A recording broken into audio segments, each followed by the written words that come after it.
dans la recherche et l'innovation et confirme sa place dans les classements mondiaux. Et à Philadelphie, aux États-Unis, nous irons à la rencontre d'un éminent scientifique marocain, le docteur Monsef Slaoui. Il a notamment développé le vaccin contre la malaria. Je ne vous en dis pas plus, tout de suite le sommaire. Innovation pédagogique, cours disponibles sur Internet et recherche et développement. Un tiercé gagnant pour l'université Qada'iyya de Marrakech, classée parmi les meilleures universités de l'Afrique francophone. Ces professeurs et chercheurs contribuent aussi au prestige et à la réputation de l'institution grâce à leurs publications scientifiques et à leurs recherches prometteuses dans le domaine de l'énergie. Il s'appelle Monsef Slaoui et son destin est hors du commun. Étudiant brillant au Maroc et en Belgique, il devient docteur en biologie moléculaire et creuse son sillon dans la recherche au sein des grands laboratoires pharmaceutiques avant d'en diriger un. Plusieurs vaccins seront découverts pendant son mandat de dirigeant aux États-Unis. À Rockville, le centre de recherche où il a exercé porte aujourd'hui son nom. L'université Qada'iyya de Marrakech maintient sa position en tant que première université du Maroc, du Maghreb et de l'Afrique francophone dans le palmarès de Times Higher Education. L'établissement vient également d'entrer dans le top 300 mondial dans la discipline des mathématiques sur 1200 universités dans le cadre du classement Shanghai Ranking. L'institution confirme ainsi sa percée dans le classement mondial des universités grâce à la production intellectuelle de ses chercheurs. L'équipe de Grand Angle a suivi 2 enseignants-chercheurs. Ismaël Sadoun travaille sur un projet de batterie performante et à moindre coût, et Saïd Doubabi développe des stations de recharge solaire. L'établissement mise également sur l'innovation pédagogique avec le développement d'une plateforme d'enseignement à distance. Les cours des enseignants sont filmés et mis à la disposition des étudiants sur Internet. Plus de 150 modules sont déjà disponibles. Je vous laisse découvrir ce reportage de Adil Boukhima, Abdelrahman Hamimou, Hicham Ajbli, Lahsen Jalal Kamal et Hicham Afdali.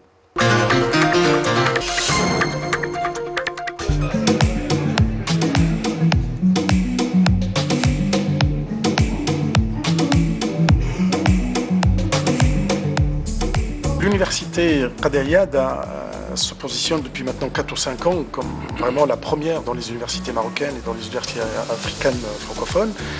D'abord parce qu'elle a une recherche qui est de qualité.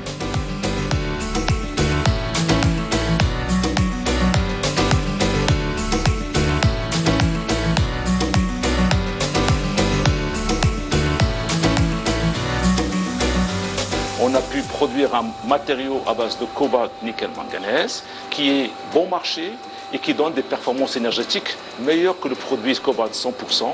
Bonjour et bienvenue au séminaire Management, début du XXe siècle jusqu'à nos jours. On a aujourd'hui atteint environ 5,2 millions de visites.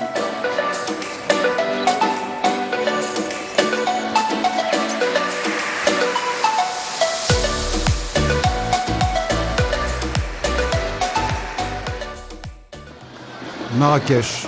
En cette matinée du mois d'octobre, la mythique place Jemaa el-Fna et ses abords ne sont pas les seuls endroits animés de la ville. 5 km plus loin, la vie reprend son cours normal à la faculté des sciences de Semlaliya. L'établissement, créé en 1978, ne désemplit plus. En effet, depuis le 11 septembre, date officielle de la rentrée universitaire, c'est la course aux professeurs, le rush vers les premiers rangs. Tassés dans cet amphithéâtre, les étudiants de première année prennent progressivement leur marque et tentent de s'adapter à un univers qu'ils découvrent. Rachida Salim est professeure de chimie. Un micro collé aux lèvres, elle tente de donner de la voix. Malgré de nombreuses années d'enseignement au compteur, elle appréhende à chaque fois la rentrée universitaire. Il faut dire que les conditions d'apprentissage ne sont pas idéales.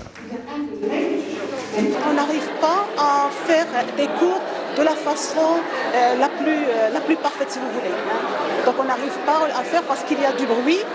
Les étudiants qui sont un peu proches du tableau, ils peuvent suivre de façon assez importante, mais les étudiants qui se trouvent au fond, donc il arrive à un moment où ils ne sont plus concernés, ils sont un peu dispersés parce qu'ils n'entendent pas bien, il y a du bruit. Ce jour-là, ils sont près de 300 étudiants à assister au cours. Au fil des semaines, ils seront beaucoup plus nombreux une fois rejoints par les redoublants. واخا جيت نص ساعه قبل ما تقدرش تلقى بلاصتك القدام حيت كيكون عامر كيكون ريزيرفي البلايص البارح محطوطين لي كارطابل داكشي الوغ واخا كتمشي كتلقى بلاصتك اللور ماشي هذا صعيب تلقى بلاصتك القدام. La faculté des sciences de Semlaliya fait partie des 14 établissements que compte l'université Qada'iyya et qui sont répartis sur les villes de Marrakech, Esfi, Souera et Qal'at Srarna. Environ 23 000 nouveaux étudiants viennent grossir l'effectif de l'université cette année, soit un total de 100 000. Face à cette pléthore d'étudiants, la direction de l'université tente d'innover, d'améliorer les conditions d'apprentissage grâce aux nouvelles technologies. Nous sommes à la bibliothèque de la faculté des sciences. L'ambiance est studieuse ce matin-là. Malgré la promiscuité et le bruit, les étudiants sont concentrés sur la révision de leurs cours. Les écouteurs vissés aux oreilles, Fatiha, étudiante en licence, semble absorbée par le contenu d'une vidéo qu'elle regarde sur son ordinateur portable. كنشوف ان كور اون ليني يعني في بلاتفورم يعني بلاتفورم موك هي واحد يعني بلاتفورم اللي تيكونوا فيها دي كور مصورين يعني نفس لي بروف اللي تيقريونا تيصوروا ان كور بحال كاس في لونفي يعني يعني اكسبليك بيان تيخدم داتا شو تيمشي معاك يعني كوم لا داك البروف معاك يعني فريمون سا اد حيت tu peux rater une séance مثلا في واحد الموديول وتقدر تمشي للدار في اي وقت يعني تكون ليبر غادي tu revois داك لا فيديو يعني صافي بحال ديك لا سيونس tu captes بحال ما دارتش لك سيونس يعني لوبستاكل اللي كاين يعني ماشي تو لي بروف يعني فون دي كور اون ليني يعني تلقى ان بروف ولا دو في لا سيمستر يعني بحال حنا ال5 دابا ما كاين حتى شي كور اون ليني تيعطيو كور اون بي دي اف ويا ان غران ديفيرونس بين البي دي اف والكور اون ليني. Qadir Ayad a été la première université marocaine à miser sur l'enseignement à distance. En 2013, elle lance sa plateforme MOOC, Massive Open Online Courses, qui consiste à filmer les cours des enseignants et les mettre à la disposition de ses étudiants en accès libre. C'est ici, dans cette cellule d'innovation pédagogique, que les cours sont enregistrés, montés et mis en ligne. Khalid Barrada en est le directeur. Ce matin, il reçoit Hasna Houssari, enseignante de management qui a accepté de tenter l'expérience. Mais avant de passer au studio, il faudra d'abord scénariser le cours et se mettre d'accord sur un séquencier. Comment découper. D'accord. Comment découper avec le cours d'Yalkan pour que ça soit bien enchaîné d'une part. Mais la première, est-ce que vous avez mis tout dans le template Oui, oui, ça c'est... Donc ça c'est fait. Donc, À ce jour, près de 150 modules sont disponibles sur la plateforme. L'ambition de Barrada est d'en faire beaucoup plus, mais pour cela, il faudra d'abord convaincre les enseignants, et là, ce n'est pas gagné. Évidemment, il y a des problèmes, des enseignants qui étaient réticents au début, mais après ils sont devenus des stars quand ils sont passés au studio et quand ils ont vu que leurs vidéos ont atteint des 150 000 vues. Ils viennent pour refaire les enregistrements. Il n'est pas satisfait, il revient. Alors que pour d'autres, le message ne passe pas toujours bien parce qu'ils ne veulent pas se montrer, ils ne veulent pas diffuser les contenus. Il y a d'autres raisons, je préfère ne pas les citer, autres que pédagogiques. Il y a des enseignants qui travaillent dans d'autres institutions, mais pour eux, les contenus, il ne faut pas que ce soit diffusé. Après 40 minutes de préparation, Hasna Houssari est prête. Direction, le studio.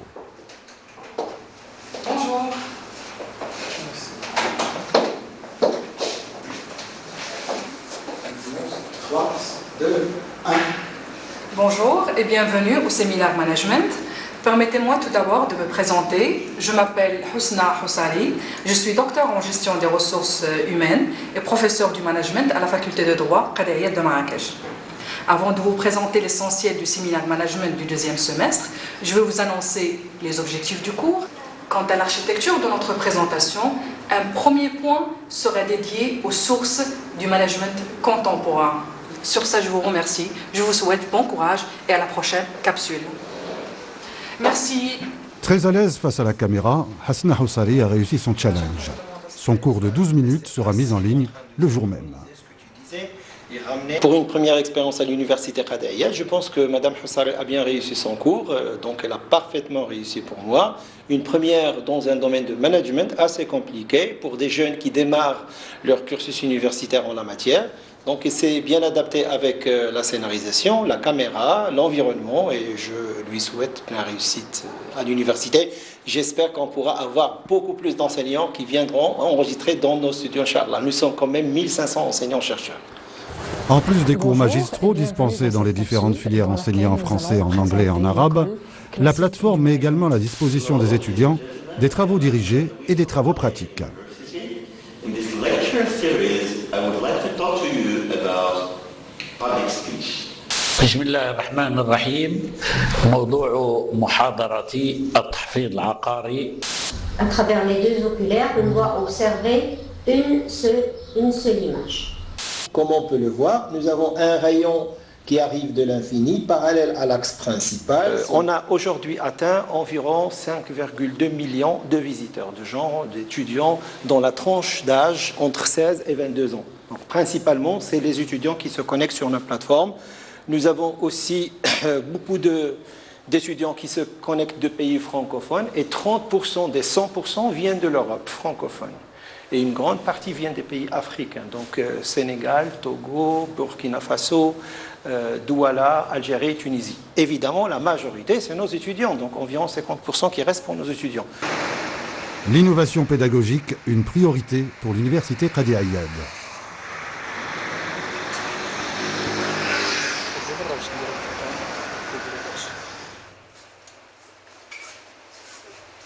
Ce jour-là, Abdeltef Miraoui, président de l'université, a invité ses 3 vice-présidents pour faire le point sur la rentrée universitaire. Alors on a beaucoup de sujets à traiter.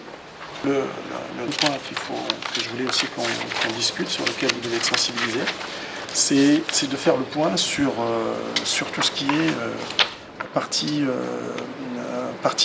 plateforme numérique d'apprentissage des langues, pour être sûr que tous les étudiants ils ont leur mail, leur mot de passe, et puis que tous les profs puissent avoir le cadre de travail le plus fluide possible, pour que les salles réservées à ces apprentissages-là soient... Les nouveautés, c'est vraiment, j'allais dire que je considère comme révolutionnaire aujourd'hui dans le paysage pédagogique de l'université marocaine.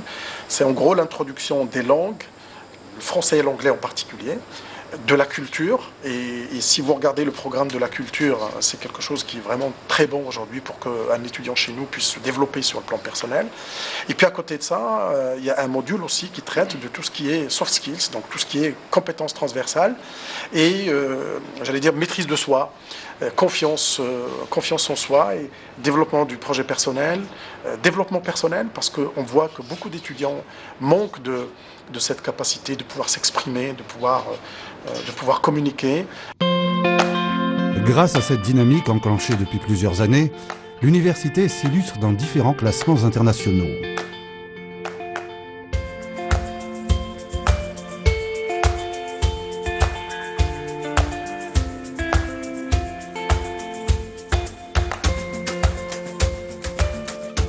L'université Qadi Ayyad se positionne depuis maintenant 4 ou 5 ans comme vraiment la première dans les universités marocaines et dans les universités africaines francophones. D'abord parce qu'elle a une recherche qui est de qualité et qui non seulement on publie beaucoup, mais aussi on est cité. Ça veut dire que la production scientifique a du sens, la production scientifique est reconnue sur le plan international. Mais il y a aussi d'autres éléments. Les autres éléments, c'est l'organisation de l'université, c'est la levée de fonds. C'est, par exemple, je donne juste un chiffre, en 2016-2017, l'université a levé plus de 100 millions de dirhams de fonds de l'extérieur. Abdeltef Miraoui ne veut pas s'arrêter en si bon chemin. Aujourd'hui, le défi pour lui est de pérenniser cette reconnaissance et de continuer à faire rayonner l'université marocaine aussi bien à l'échelle nationale qu'internationale. Pour cela, un projet lui tient particulièrement à cœur. Jouxtant la présidence de l'université, un bâtiment imposant attire l'attention. Voici la future cité de l'innovation. Accompagné par les vice-présidents, Abdeltef Miraoui y est attendu par l'architecte pour faire le point sur l'état d'avancement du chantier.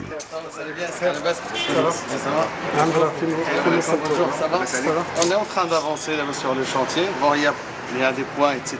qu'on a essayé un peu de débloquer. On voulait bien voir avec vous ces 3 petits points. Très bien. Construit sur une superficie d'environ 10 000 m², la Cité de l'Innovation a nécessité près de 80 millions de dirhams. Le bâtiment a été conçu de manière à répondre aux soucis environnementaux à travers l'utilisation de matériaux traditionnels et l'installation de panneaux photovoltaïques sur sa façade sud.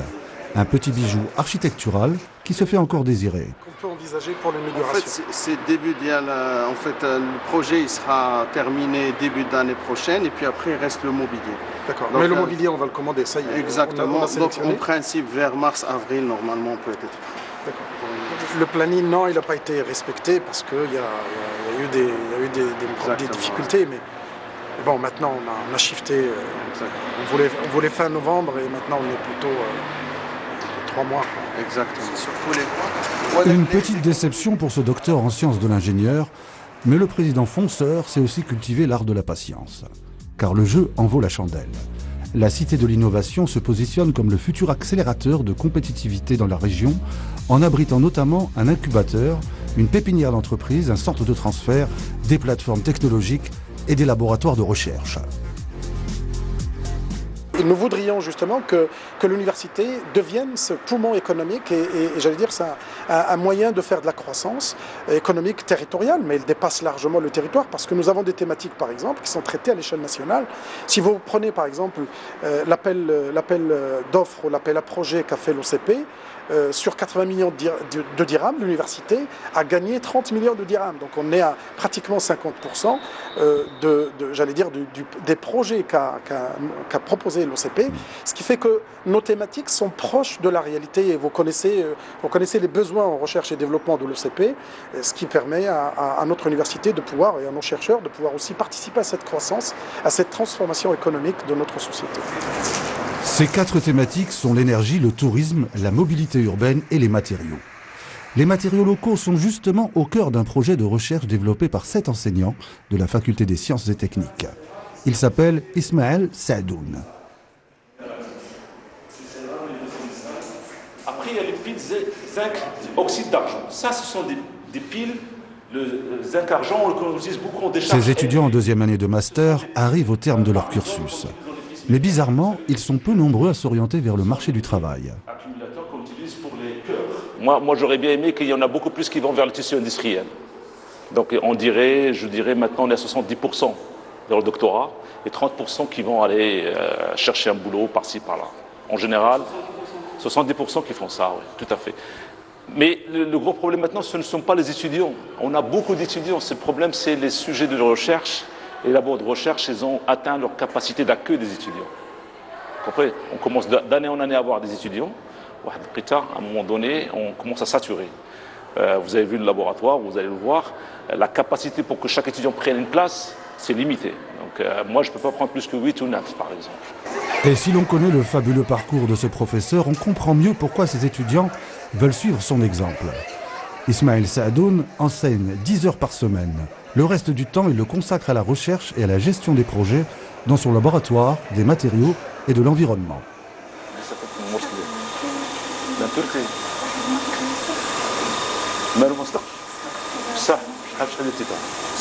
C'est ici, dans ce laboratoire, qu'Ismaël Saadoun a réussi à concrétiser un vieux rêve et un projet de toute une vie. Fabriquer une batterie plus performante et à moindre coût en utilisant les ressources minérales marocaines. Actuellement, le prix d'une batterie d'une voiture électrique, par exemple, coûte pratiquement 40 à 50% du prix de la voiture. Donc si je vous mets 30% du prix de cette batterie, c'est un commerce très juteux. Notre premier projet qu'on avait initié en 2013 avec un partenariat Université Qadi Iyad, Managem via son laboratoire Iminex et avec un financement IRESEN, l'Institut de recherche sur les énergies renouvelables. C'était pour mettre en place un matériau qui soit innovant, qui est issu des minéraux issus de l'industrie de Managem, de l'extraction de cobalt, du nickel de cobalt. Managem produit beaucoup de cobalt, mais ils ont du nickel et du manganèse comme sous-produits. Ce qu'on a essayé de faire, c'est utiliser ces sous-produits nickel-manganèse, les introduire dans le cobalt pour faire un bon matériau efficace du point de vue énergétique et du point de vue stockage énergétique. Après la préparation des matériaux, les piles sont fabriquées dans cette machine qui coûte 1 million de dirhams. La dernière étape consiste à réaliser des tests pour mesurer la performance du matériau en matière de stockage de l'énergie.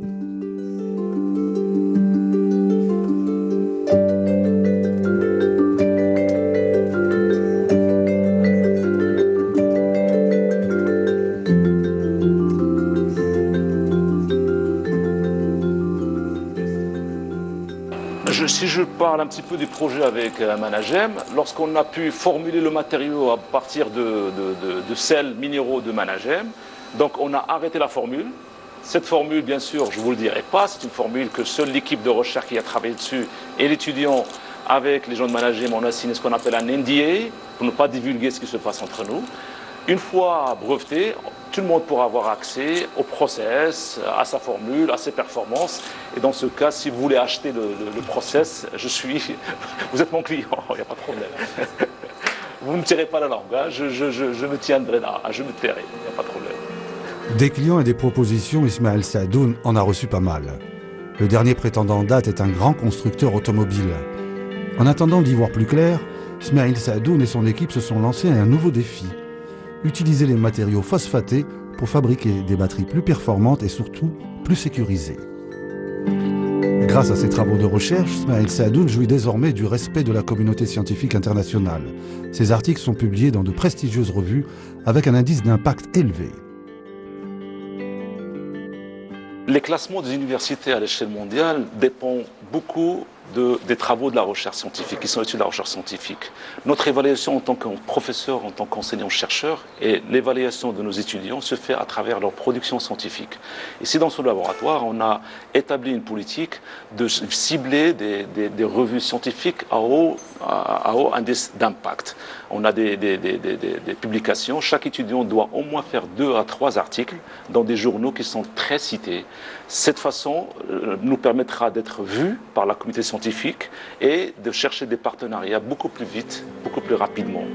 L'indice d'impact permet de mesurer l'importance de la revue. Plus elle est citée et lue dans le monde, et plus l'impact est grand. Comme le cas de cette revue qui vient de publier un article d'Ismaël Saadoun, une grande fierté pour lui.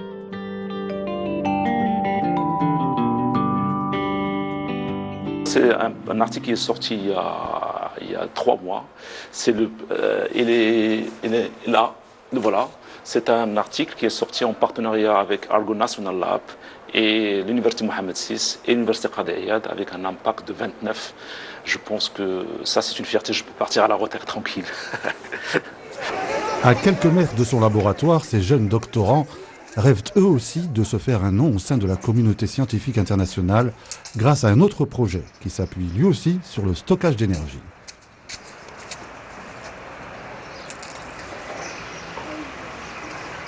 Saïd Doubabi est enseignant-chercheur. C'est lui qui encadre cette équipe. Salam alaikum. Ça va, tout va bien? Nous sommes au droit. Partie électronique, quotidien. Vérifier les circuits, les câbles, quotidien.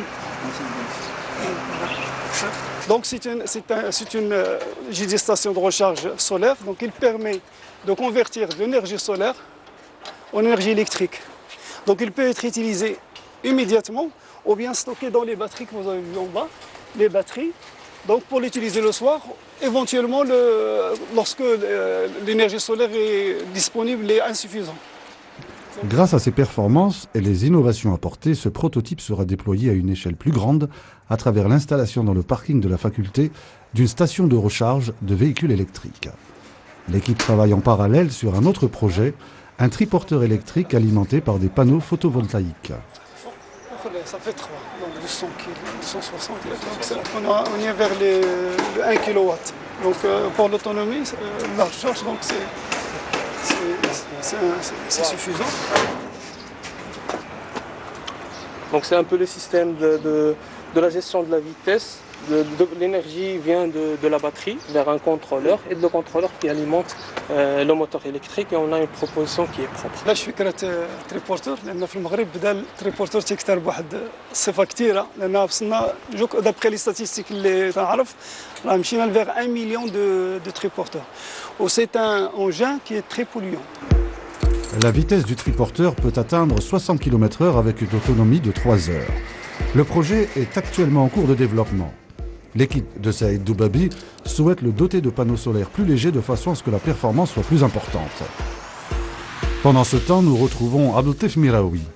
Au four et au moulin, le président de l'université Qadi Iyad a prévu ce jour-là une visite d'un autre projet qui fera entrer l'établissement dans une ère nouvelle. Bienvenue à Tamansout. Ici, le temps semble être arrêté. La ville nouvelle a des allures de ville fantôme. Les villas et appartements délaissés sont dans un état déplorable.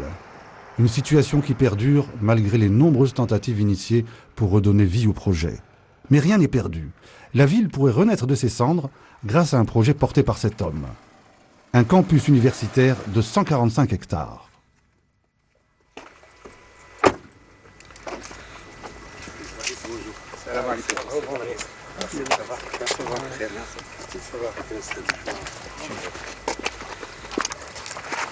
première tranche اللي داز البلان دارشيتكت والسيبرغي يعني ياك هي فيها 45. Les établissements à accès ouvert, la faculté des lettres, la faculté de droit et la faculté des sciences vont déménager les premiers. Et puis ensuite, les autres établissements viendront un peu plus tard parce que la vraie problématique qui est posée aujourd'hui de la massification, c'est plutôt dans les facultés à accès ouvert, faculté de droit, faculté des lettres, où on a sur 13 hectares, nous avons aujourd'hui plus de 50 000 étudiants sur 13 hectares. Et ça devient vraiment une promiscuité et on ne peut pas continuer dans cet objectif. C'est comme ça que l'université travaille sur ce projet depuis maintenant 4 ans. Et 4 ans, depuis 6 ans en réalité. Le campus devra accueillir des espaces d'accueil, des cités universitaires publiques et privées, des espaces de restauration et des complexes sportifs et culturels. La première tranche devrait être livrée en 2020 avec une capacité de 10 000 à 15 000 places. Ce sera alors la résurrection de Tamansourt.